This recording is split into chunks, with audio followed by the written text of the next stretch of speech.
राष्ट्रवादी काँग्रेस आमदार अपात्रता प्रकरणाचं वेळापत्रक अखेर ठरलंय। त्या संदर्भातली ही महत्त्वाची बातमी। राष्ट्रवादीवरील दावेदारीसाठी 12 दिवसांची कायदेशीर लढाई होणार आहे। उद्यापासून विधानसभा अध्यक्षांपुढे या सुनावणीला सुरुवात होणार, तर 25 आणि 27 जानेवारी दरम्यान अंतिम युक्तिवाद होणार आहे। तर ग्राफिक्सच्या माध्यमातून आपण बघूयात राष्ट्रवादी कुणाची लढाई 12 दिवसांची असेल। 6 जानेवारीला दोन्ही गटाच्या याचिका आणि त्यावरील उत्तराची कागदपत्र एकमेकांना सोपवली जातील, तर 8 जानेवारीला याचिकेसाठी अधिकची अतिरिक्त माहिती जोडण्यासाठी वेळ दिला जाईल।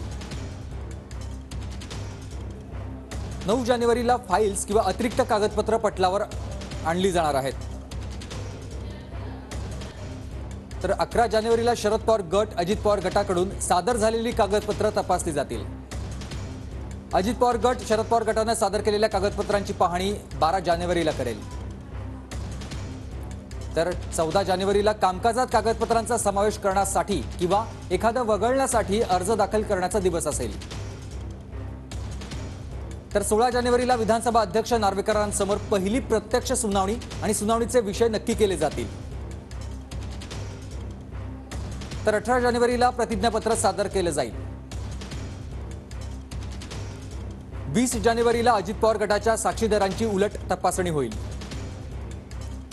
तर 20 जानेवारीला शरद पवार गटाच्या साक्षीदारांची देखील उलट तपासणी होईल। 25 आणि 27 जानेवारी दरम्यान राष्ट्रवादीच्या दोन्ही गटांचे अंतिम युक्तिवाद पार पडतील।